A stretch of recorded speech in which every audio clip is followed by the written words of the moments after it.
Bonsoir à tous, ravi de vous accompagner pour une nouvelle édition sur Monaco Info. Voici les titres de ce journal. Un tour du monde en avion à hydrogène pour redéfinir l'avenir du transport aérien. C'est le pari fou de Climate Impulse. À la tête de cet incroyable défi, l'aventurier Bertrand Piccard. Il sera notre invité ce soir. Soirée compliquée pour l'AS Monaco en Ligue des Champions. Les Rouges et Blancs ont cédé 1-0 face au Benfica. Ils devront créer l'exploit mardi prochain pour espérer une qualification en 8e de finale. C'est l'un des médias les plus anciens. On célèbre aujourd'hui la journée mondiale de la radio.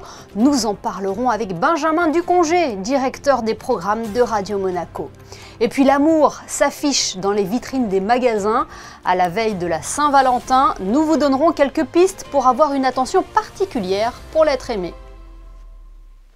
C'est bien connu, la principauté attire chaque année de nombreux visiteurs, permettant à l'industrie du tourisme d'afficher des chiffres régulièrement en hausse. Mais qui sont ces voyageurs? Combien de temps restent-ils à Monaco?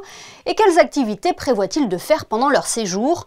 Pour le savoir, l'INSEE et la direction du tourisme et des congrès lancent une grande enquête auprès des visiteurs. Les détails dans ce reportage de Sarah Inkari et Arnaud Humbert.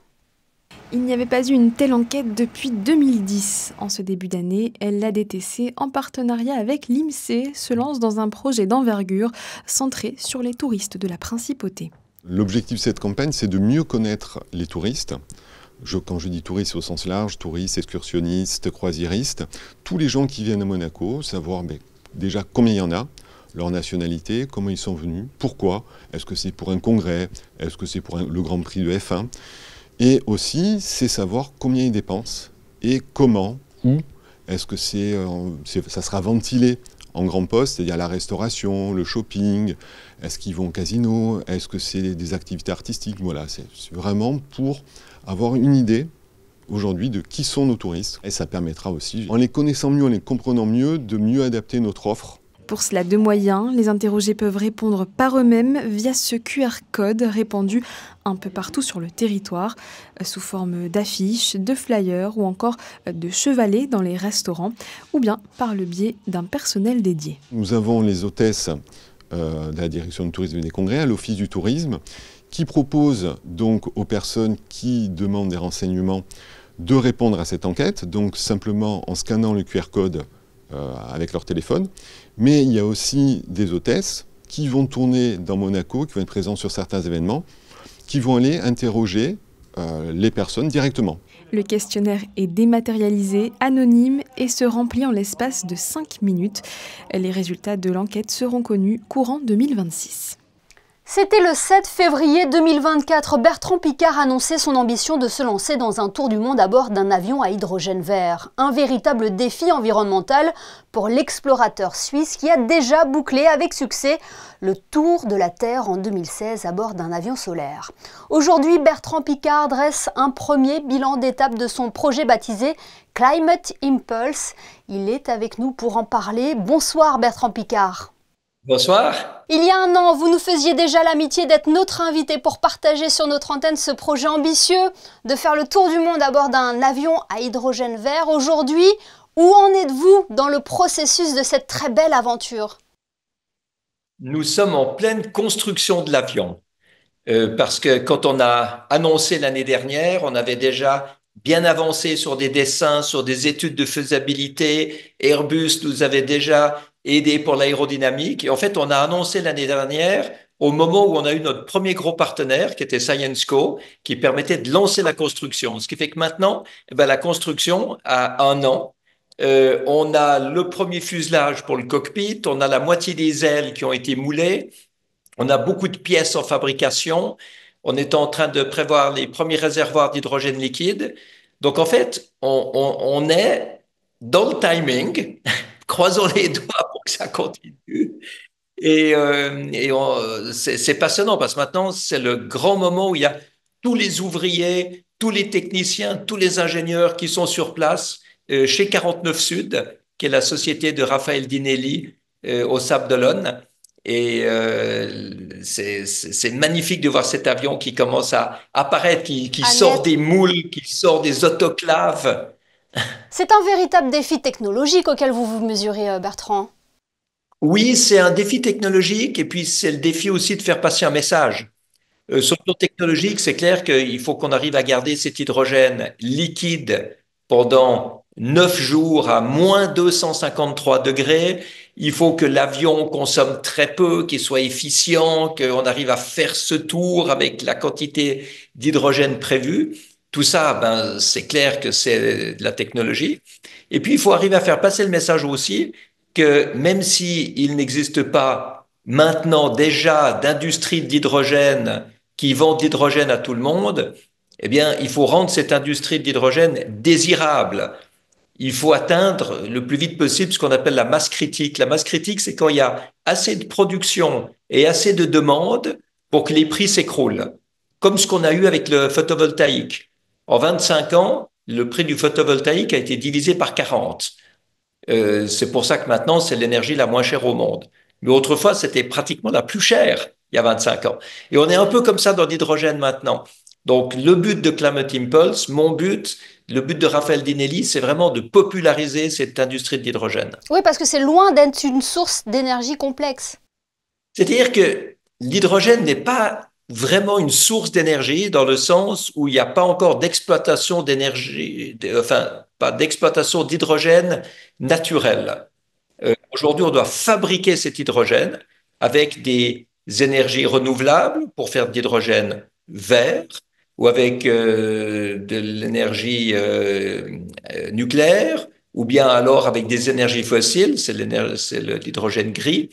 Donc en fait, c'est plutôt considéré comme un stockage. On prend de l'électricité, on électrolyse de l'eau, on arrive à l'hydrogène, puis cet hydrogène, eh ben, on peut le mettre dans un fuselage d'avion. Maintenant, ce qui est vrai, c'est qu'on commence à trouver de l'hydrogène blanc, comme on l'appelle, c'est de l'hydrogène qui est dans des poches géologiques où il pourrait peut-être être exploité tel quel. Et alors là, on changerait de logique. Tout à coup, l'hydrogène ne serait plus un vecteur, mais serait une vraie énergie qu'on exploite, comme on a exploité le gaz et le pétrole jusqu'à maintenant, sauf que c'est une énergie propre. Alors revenons à Climate Impulse. Comme pour Solar Impulse, pour ce projet, vous n'êtes pas seul. Vous avez mentionné tout à l'heure votre copilote, Raphaël Dinelli.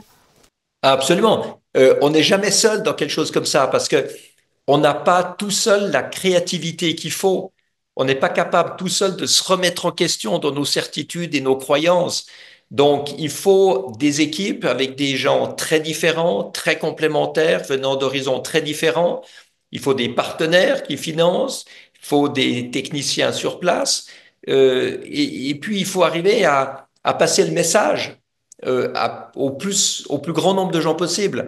Donc moi, ce que j'ai envie de faire avec Climate Impulse, c'est vraiment une constellation d'individus, d'associations, d'entreprises qui croient dans cette action climatique à travers les technologies propres, à travers les énergies renouvelables, à travers l'hydrogène, et qui pourraient relayer ce message le plus vite et le plus loin possible. Et pour à terme révolutionner l'aviation, parce que c'est ça aussi le message de Climate Impulse. Oui, oui, absolument, contrairement à Solar Impulse. Solar Impulse, c'était pour révolutionner la compréhension des énergies renouvelables, montrer qu'on pouvait faire beaucoup plus que ce qu'on croyait avec du renouvelable. Mais maintenant, il s'agit d'être encore plus ambitieux. Maintenant, le renouvelable, on sait que ça marche. Ce qu'il faut, c'est révolutionner l'aviation. Alors, il y a des gens qui disent il faut interdire l'aviation, il faut limiter les vols. Vous savez, même si on fait ça en Europe, c'est pas comme ça que ça se fera dans le reste du monde. Il y a personne en Amérique, en Asie, en Afrique qui va limiter l'aviation. Par conséquent, il vaut mieux essayer de rendre l'aviation plus efficiente, plus propre, plus raisonnable. Et Climate Impulse veut montrer qu'il y a une voie avec l'hydrogène pour décarboner l'aviation. Alors, il y a des gens qui disent que c'est complètement impossible. Moi, ce que j'aimerais juste, c'est que ceux qui croient que c'est impossible ne dérangent pas ceux qui sont en train d'essayer de le faire. Et désormais, vous nous avez dit, donc on voit naître cet avion Climate Impulse. Quelles sont les prochaines étapes maintenant pour aller jusqu'à 2028 et ce premier vol de Climate Impulse? Pendant toute l'année 2025, c'est la suite de la construction et en fin d'année, ce qu'on appelle la mise en croix, c'est quand les ailes et les fuselages sont posés ensemble et peuvent être assemblés et que ça ressemble à un avion et plus seulement à des pièces détachées.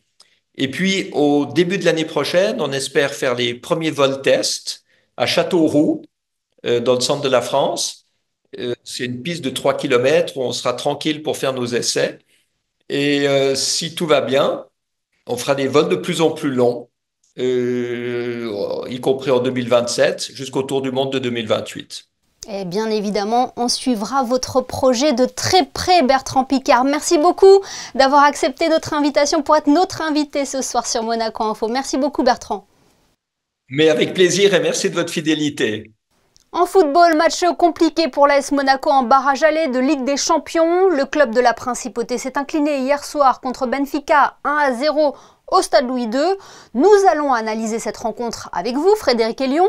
Frédéric, est-ce que les Monégasques ont compromis leur chance de qualification pour les huitièmes de finale?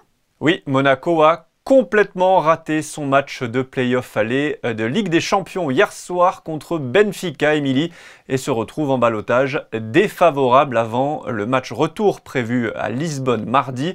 C'est simple, on n'a pas reconnu les Monégasques qui ont manqué de folie, de créativité et de qualité technique pour se créer des occasions.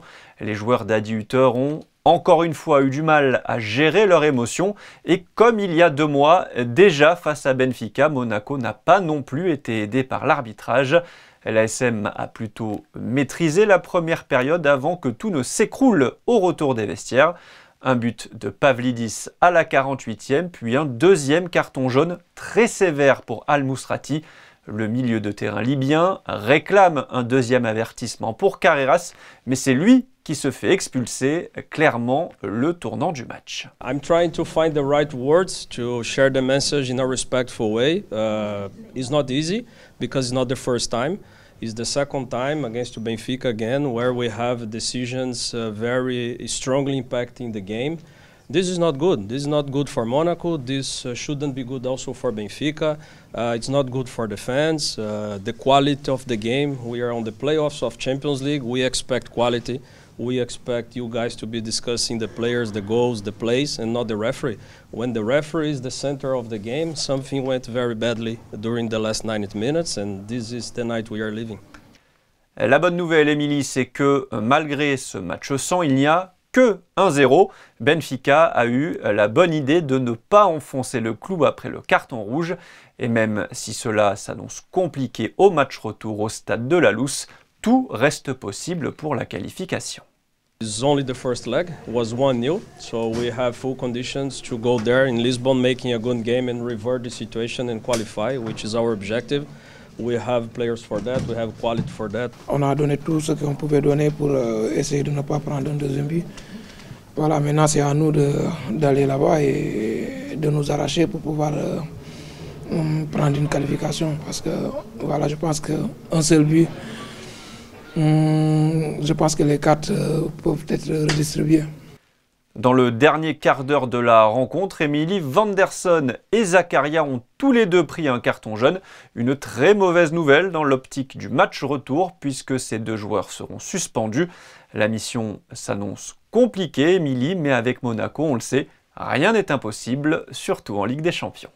Oui, et le match retour aura lieu mardi au Stade de la Luz. Entre-temps, les Monégasques recevront Nantes samedi au Stade Louis II pour la 22e journée de Ligue 1. En handball, l'équipe première de l'AS Monaco vient de changer d'entraîneur. Un électrochoc est attendu pour se maintenir en National 2. Explication dans ce reportage de Frédéric Elion sur des images d'Hugo Comassa. Retour aux sources pour Nicolas Laronze, près d'une décennie après un premier passage sur le banc de l'équipe 1 de l'AS Monaco Handball.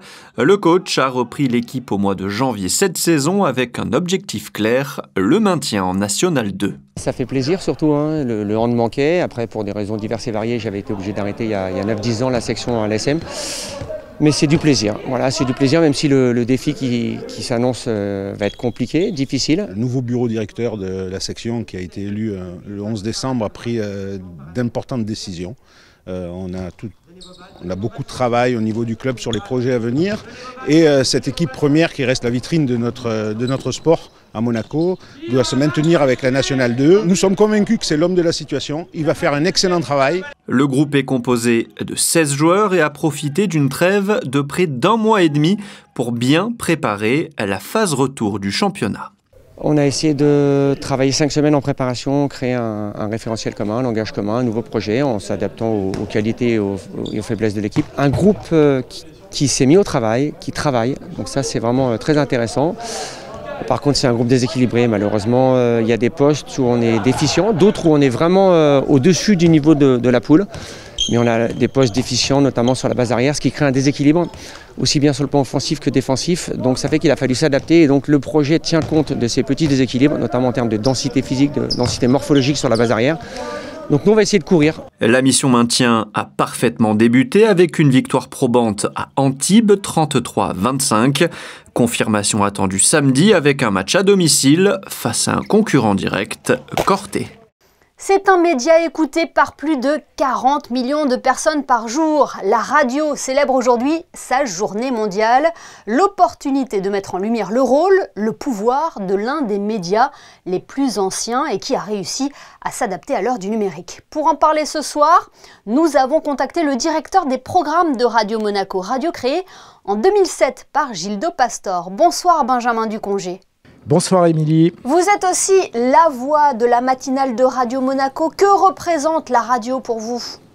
Ah, la radio, c'est le média convivial, ce sont les réseaux sociaux bien avant l'heure, c'est le contact avec les auditeurs. Et puis pour Radio Monaco, c'est évidemment la proximité et en même temps la radio d'un pays à part entière. Qu'est-ce qu'elle représente pour vous cette journée ? Cette journée, c'est une journée de fête. On est content parce que toute l'équipe s'entend bien. Donc, on célèbre ça ensemble aujourd'hui. Voilà, on était très contents ce matin à l'antenne de dire que c'était la journée internationale de la radio. Et puis, ça veut dire aussi que les institutions internationales reconnaissent ce média et son utilité. Qu'est-ce qui distingue la radio des autres médias selon vous ? La simplicité, à la fois pour l'écouter, à la fois pour la produire, même si ça demande des moyens très importants. Et c'est surtout ce que je disais, cette proximité. Facilement, on peut se déplacer, on peut couvrir un événement, faire vivre ce qui se passe à Monaco. Et c'est vrai que la radio, ça se prête complètement à ça, au contact avec les auditeurs et le public de manière générale. Oui, cela reste le moyen le plus accessible pour s'informer. Tout à fait, tout à fait. D'ailleurs, il y a eu pour Monaco une étude du Conseil national et on sait que les Monégasques s'informent beaucoup grâce à Radio Monaco. Et comment elle résiste à la concurrence? C'est un média qui reste quand même très malléable, qui peut se diversifier facilement grâce à Internet. On pense notamment aux podcasts ou aux articles en ligne. Tout à fait, on est présent sur toutes les plateformes, sur les réseaux sociaux, avec des formats. Vous voyez le studio derrière nous, il est équipé justement de caméras pour pouvoir sortir pour les réseaux sociaux des bonnes séquences, que ce soit les invités qu'on reçoit en Principauté de Monaco ou même qui viennent d'ailleurs. Et puis ça nous permet aussi d'être écoutés dans le monde entier. Chaque jour, quand on regarde les statistiques sur l'écoute digitale, il y a environ 120-130 pays différents qui écoutent Radio Monaco au quotidien. Donc c'est une fierté et puis c'est aussi le rayonnement de cette marque Radio Monaco qui a le nom de Monaco à l'intérieur de la marque. Donc on sait que voilà, Monaco rayonne à l'international et nous aussi ça nous permet de rayonner à l'international. Et puis Benjamin, plus globalement, il ne faut pas oublier le rôle essentiel que la radio a joué dans l'histoire pendant la Seconde Guerre mondiale notamment. Oui, nous on essaie aussi de participer aujourd'hui au quotidien, le quotidien de la Principauté. Vous savez, notre propriétaire, Gildo Pastor, il a à cœur de faire rayonner la Principauté de Monaco et puis de proposer un outil à l'attention de la population monégasque, aussi bien les monégasques que les résidents et les travailleurs, parce qu'on a beaucoup de travailleurs qui nous écoutent, qui viennent de France, voire d'Italie, et qui s'informent, mais prennent aussi du plaisir, parce qu'on essaie d'être une radio très positive et d'offrir de la bonne humeur toute la journée, et notamment le matin dans les embouteillages pour venir à Monaco, et là c'est notre pic d'audience.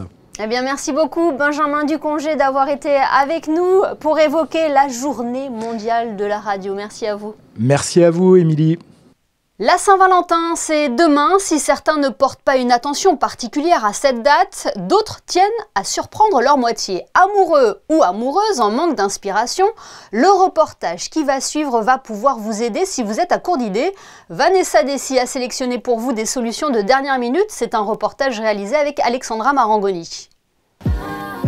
L'amour s'invite dans les vitrines le 14 février. Maquillage, bijoux, bouquets, peluches, les idées cadeaux se multiplient, mais une tendance demeure intemporelle, la lingerie.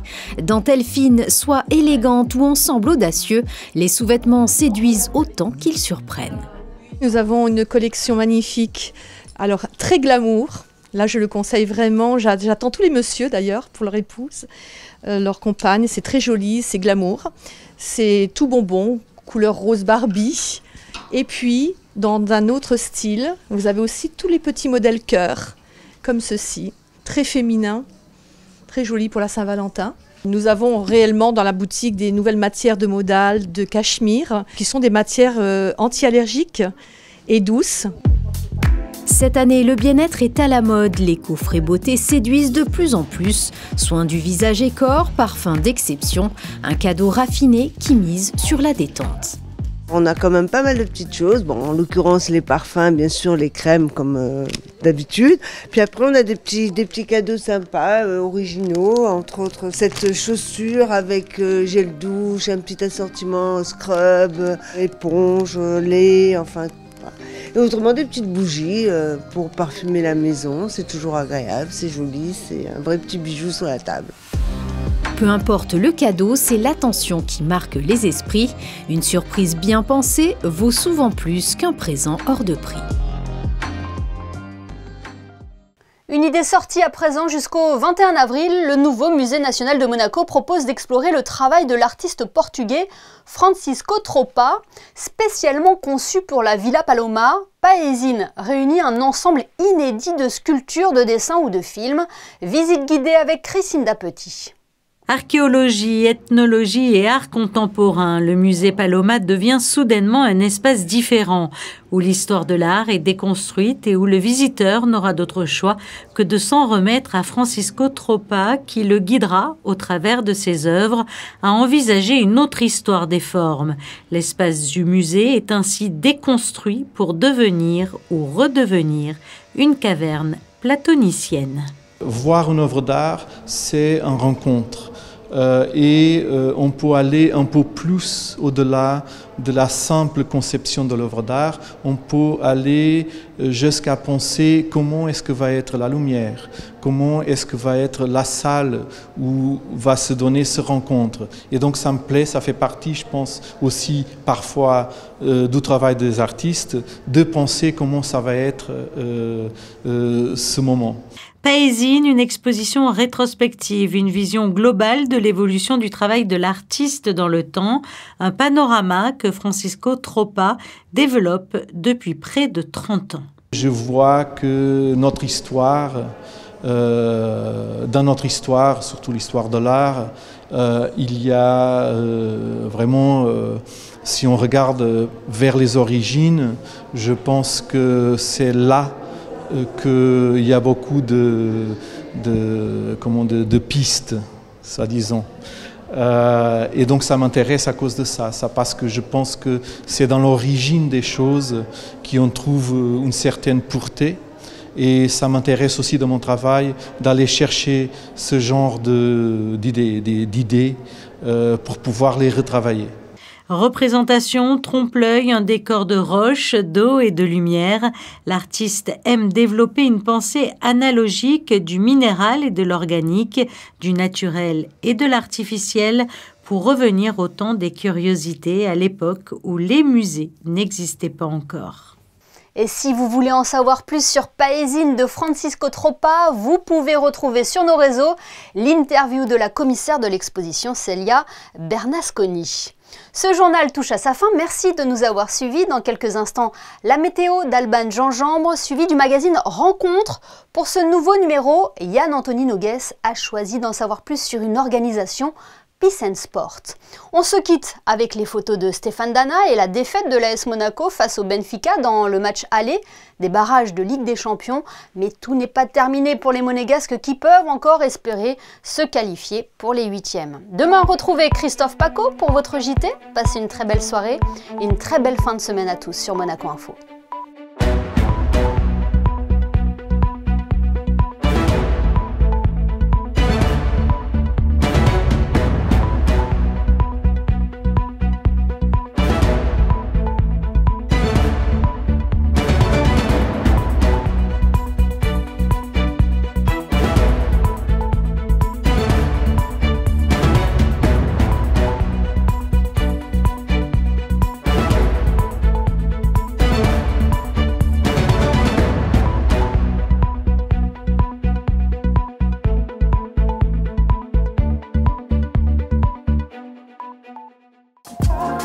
Retrouvez la météo avec Maya Bay, le restaurant référence thaï japonais de Monaco. Bonsoir à tous, la journée de demain sera sensiblement la même qu'aujourd'hui avec un ciel lumineux devenant peu à peu nuageux. Le thermomètre affichera 8 degrés le matin et 13 degrés l'après-midi.